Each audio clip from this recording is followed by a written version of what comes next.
Welcome to the Deep Dive. We cut through the noise and get you right to the heart of complex ideas. Yeah, no wading through endless text. We drop you straight in. Exactly. And today we're doing something pretty cool, I think. We're zooming in on just one single turn from a simulated game. Right, Tools and Titans. It's a TCG player versus environment setup. And our mission today, to really pick apart this turn, see the choices made, and honestly, pull out some useful stuff about strategy that applies way beyond just this game. It's a great way to see high-level thinking in action, and we've got a really interesting setup here. Okay, lay it out for us. So we're watching a player running Verdessia, the Bloom of Ash, green 6 bioenergy, regeneration, that kind of thing. Okay. And she's facing off against the PvE boss, Reekthane, the gas that screams. Sounds pleasant. Yeah. Reekthane is a corrode entity. Its whole deal is zone poisoning, basically turning the battlefield itself against you. Nasty. And where is this happening? The Fumevine Sanctum. And the battlefield itself has 3 distinct zones, each with its own quirk. Okay. What are they? First, you've got the Weeping Vent. If you play a tool card there, it actually costs 1 less crafting power, so a potential discount. Interesting. Then there's Spore Hollow. This zone has a weird effect related to the junkyard that's the discard pile in this game. It can trigger revivals. Bring stuff back from the dead, essentially. Sort of, yeah. Yeah. And finally, the Sealed Bloom Pit. For this turn at least, it blocks any new structures from being gained. No building allowed there for now. Got it. Zones matter. They really do. And there's one more layer of complexity here. Each turn features an interactive PvE event. An event. Like a random curveball. Exactly. Adds risk, adds reward. And the first one drawn this turn is called Weave Pulse Echo. Weave Pulse Echo. Okay, I'm intrigued. What does this echo do? It's a choice for both sides. You can draw an extra card right now. Always nice. But if you take that extra card, you absolutely must discard either a tool or a structure card at the end of the turn. Ah, the catch. So an immediate potential boost, but with a guaranteed cost later? A bit of a gamble. Precisely. Sets up a nice little dilemma right away. Okay, cool. So before we jump into the actual turn sequence, let's just quickly get the starting positions. What's Verdessia working with, and what's Reekthane's initial state? Right. Verdessia's initial setup, she's got her compost engine structure on the board. It has a structure threshold, think of it like health, of 4. Okay. Yes, T4. She's also got a task card, Regrowth Assembly, already ticking along. It's on turn 2 of 3. So nearly done. Nearly. Plus, she has a Spore Lattice, a fungal familiar tool, and starts with 3 charge tokens. That's her main resource, like mana. 3 charge. Yeah. Got it. And Reekthane, the gas cloud. Reekthane starts by immediately deploying its signature Toxic Fog ability. Ah, the zone poisoning thing. Yep. And it specifically targets the Spore Hollow zone right now. The big effect here is that any card played into Spore Hollow from this point on gets a decay counter, makes things weaker over time. So that zone is already becoming hazardous. Okay, the scene is set. Turn 1 begins. Forge phase. What happens first? So, for Verdessia, the Forge phase is mostly about checking ongoing stuff. Her Regrowth Assembly task continues. Any passive effects from her structure or tools are active. And a standard upkeep, really. And Reekthane. Reekthane just sort of reinforces its presence. That Toxic Fog is key to its strategy, setting up that area denial. Okay, and then, bam, that Weave Pulse Echo event lands. Decision time. Extra card or not, what does Verdessia do? The simulation shows Verdessia taking the bait. She draws the extra card. Okay, any idea why? The thinking seems to be about increasing options, digging deeper into the deck faster. She gets a weave card called Verbent Loop. She knows she'll have to discard later, but seems willing to pay that price for more choices now. A calculated risk for flexibility. Makes sense. And Reekthane, does the AI play it safe? No. Interestingly, Reekthane also goes for the extra card. The note suggests its chaotic nature, its corrupted instinct, doesn't really weigh the future cost. It just sees immediate card advantage. Less strategic, more impulsive maybe? Seems that way. We don't know what it drew, but the key thing is both sides accepted the risk of the event. Okay, so everyone's got an extra card and a discard pending. Next is the standard draw phase for Verdessia. Yep, pretty simple. She draws 1 card. Thornspore Mantle, which is a tool card. Another tool. Her hand must be filling up. Now, charge phase. Resource generation time. Right. Verdessia gets 2 charge tokens this phase. One is the basic income per turn. Okay. And the second one comes from a synergy bonus. One of the tools she already has out helps her gain an extra charge. Nice. So that brings her total to 5 charge tokens now. Pretty healthy resource pool. But again, that looming discard decision from the Weave Pulse Echo is still hanging over her head. Right. Can't forget that. Okay, next up, task phase. And this seems big. That regrowth assembly task finishes now, right? Turn 3 of 3. Exactly. Task complete. And this gives Verdessia a significant choice. What are the options? She can either pull a structure card back from her junkyard, the discard pile, basically rebuilding something she lost earlier, or she can add +1 structure threshold, +1 health, to any structure she currently controls. Bring back something lost or make something current tougher. What's the play? She chooses to reinforce what she has. She pumps that +1 ST into her compost engine, boosting it from ST4 up to ST5. Makes sense. Shore up the defenses. Does completing the task give anything else? Yes, absolutely. Finishing regrowth assembly earns her 1 ascension progress point. Ah, part of the win condition. Could be. She's now at 1 out of the 3 needed, and naturally, as one task ends, she immediately declares a new one, Ashroot Weavegate. Okay, new objective set. So stronger base, new goal, leads us to the action phase. She's got 5 charge and a handful of cards. What does she do?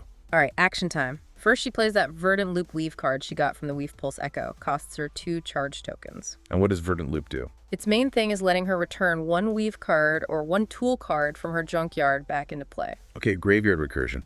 Useful. And it has a neat little bonus. If the tool she brings back was destroyed on the very last turn, it costs 1 less charge to play. Kind of rewards bouncing back quickly. Clever. So what does she bring back? She targets a tool called Spore Shield Drone from her junkyard. And thanks to that Verdant Loop cost reduction, she gets it onto the board for just 1 charge token. Wow, very efficient. Yeah. 2 charge for the loop, 1 for the drone. 3 charge spent so far. Correct. Really good value getting that drone back cheaply. Is she done, or does she use more charge? She's got 1 more play. She uses the Thornspore Mantle tool she drew this turn. Okay, the new tool, where does she put it? She plays it into the Weeping Vent zone. The zone with the discount. Oh, wait, no. Weeping Vent had a penalty. Was it Spore Hollow? Let me check. Ah, Weeping Vent is tools minus 1 CP if played here. No, wait, the outline says tools minus 1 CP if played here. Let me reread the original outline. My mistake in recalling the earlier part. The outline actually says Weeping Vent, tools minus 1 CP if played here. It seems I misremembered the zone effect earlier. It should impose a penalty, not a discount. Let's assume the outline's note about the penalty is correct. So playing it there costs more. Yes, that seems right. Based on the initial description, the outline says it's a penalty. Weeping Vent makes tools cost 1 more, crafting power, not less. My apologies, I think I misspoke earlier or misread my notes when describing the zones initially. Let's correct that. Weeping Vent makes tools cost +1 CP, Spore Hollow triggers Junkyard, Sealed Bloom, Pit Block, Structure Gain. So yes, playing Thornspore Mantle in Weeping Vent means she accepts a +1 CP penalty to activate its abilities later. Okay, thanks for clarifying that. So she accepts a penalty to play it there. Why do that? Well, the Thornspore Mantle has a passive effect. It grants a +1 shield bonus to friendly structures right next to it. Ah, so passive defense. Worth the extra activation cost later, maybe. That seems to be the calculation. Continuous protection for her key structures, like the boosted compost engine, in exchange for a higher activation cost down the line. Okay, so after playing Verdant Loop, 2 charge, Spore Shield Drone, 1 charge, and Thornspore Mantle cost to play, maybe 1 or 2 charge. Let's say 2 for now, pending its base cost. Yeah. That leaves her with. After those plays, assuming Thornspore Mantle costs 2 base plus 1 penalty equals 3. No, wait, the outline says -1 CP penalty. This is confusing. Let's look at the outline again. Weeping Vent. Tools -1 CP if played here. Okay, this phrasing is ambiguous. Does -1 CP mean reduces the cost by 1 or imposes a penalty of 1? The later text says accepting the -1 CP penalty. Usually a penalty increases cost or reduces something beneficial. Let's assume -1 CP penalty means its crafting power, effectiveness health perhaps, not cost, is reduced by 1. Or maybe it means the player loses 1 CP. Given the later mention of Reekthane draining CP, let's interpret CP as crafting power, a stat on the tool itself, like attack or health, or maybe temporary energy needed for its abilities. Let's assume playing it there reduces its effectiveness stat by 1. Okay, so maybe not a cost penalty, but a stat reduction on the tool itself. Let's go with that interpretation. For now, it seems more consistent with the term penalty than a cost reduction. So she plays Thornspore Mantle there, accepting its stats will be slightly lower. After Verdant Loop, 2 charge, and Spore Shield Drone, 1 charge, let's assume Thornspore Mantle costs, say, 2 charge to play. That's 2 plus 1 plus 2 equals 5 charge spent. Which would leave her with 0 charge. Or did she start with more? She had 5 total. So maybe Thornspore Mantle only cost 1 charge phase. Let's reread the action phase notes. Okay, the outline says, playing tool, Thornspore Mantle in the Weeping Vent Zone, manage 1 CP penalty. Note the remaining charge 2. This implies Thornspore Mantle costs 1 charge, 2 for loop, plus 1 for drone, plus 1 for mantle boost for spent, leaving 2 remaining. Okay, so Thornspore Mantle must have cost 1 charge. Right, that math works. Verdant Loop 2, plus Spore Shield Drone 1, plus Thornspore Mantle 1, 2 for charge spent. She started with 5, so she has 1 charge left. Wait, the outline says 2 remaining. Okay, maybe Verdant Loop's cost reduction played differently, or the Spore Shield Drone cost 0. Let's reread that part. Target. Spore Shield Drone from Junkyard. Played for 1 charge. Okay, that was 1. Verdant Loop caused 2 charge. Okay, so 2 plus 1 equals 3. If Thornspore Mantle cost 1, that's 4 total spent, leaving 1. Why does the outline say 2 charge remaining? This is odd. Let me check.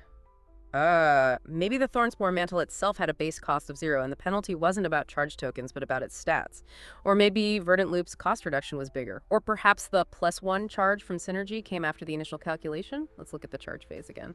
Gains 2 total, reaching a total of 5, so she definitely had 5 to spend. The action phase summary explicitly says remaining charge 2. This means she spent exactly 3 charge in total. Okay, if she spent 3 total, Verdant Loop cost 2. Spore Shield Drone cost 1. That's 3 right there. Yeah. So Thornspore Mantle must have cost 0 charge to play. That seems possible. Maybe it's a very low-cost tool, or maybe playing it in the penalized zone somehow made it free, or perhaps the -1 CP penalty did mean it cost 1 less charge, making it free if its base cost was 1.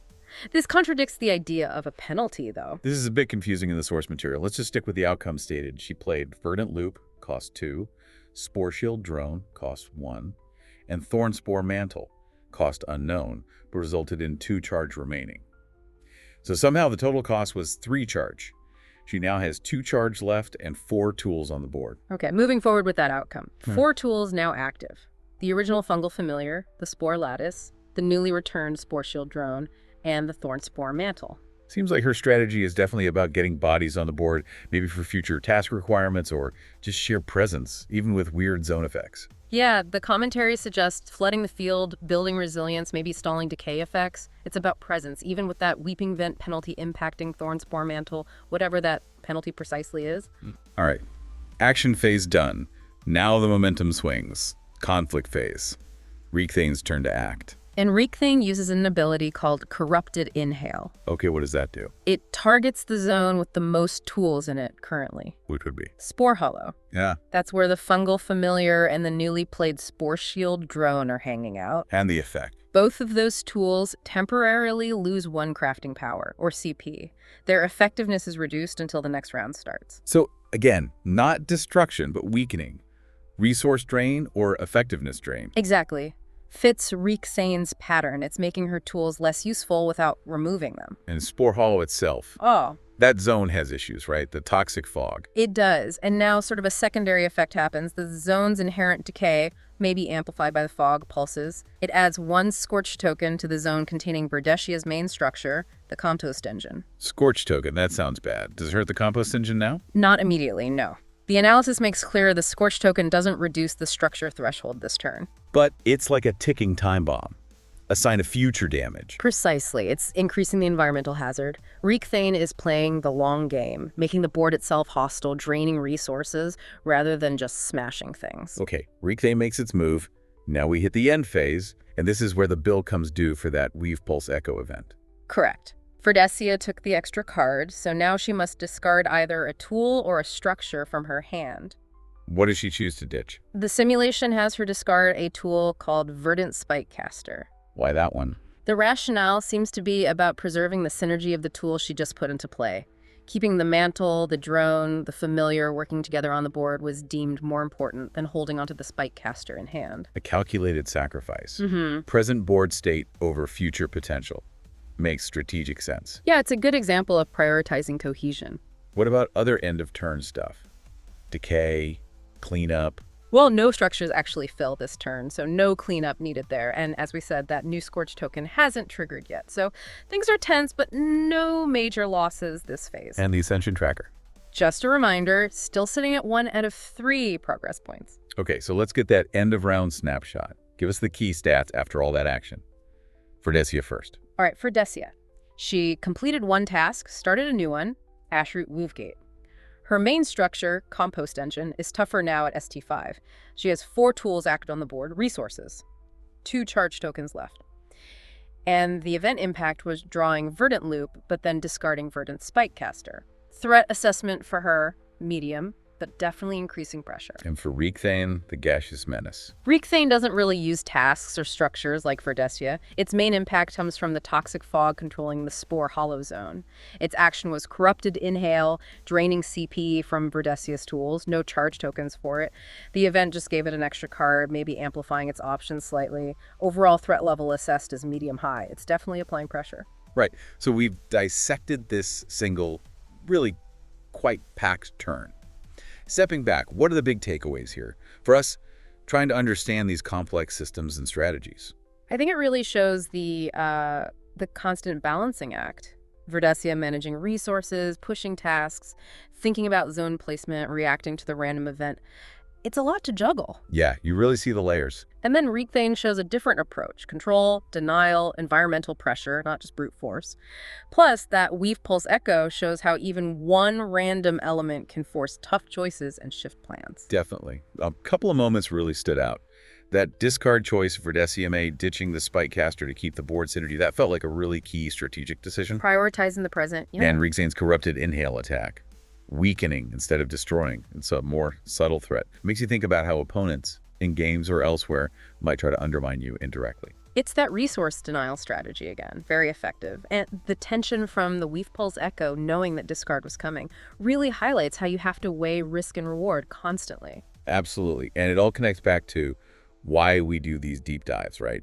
Understanding how these decisions are made under pressure, how systems interact, how you adapt. These are useful principles. Totally. The specifics are tools and titans, but the underlying ideas like resource management, risk assessment, adapting to change, they pop up everywhere. So as we wrap up this particular deep dive, here's something for you, our listeners, to chew on.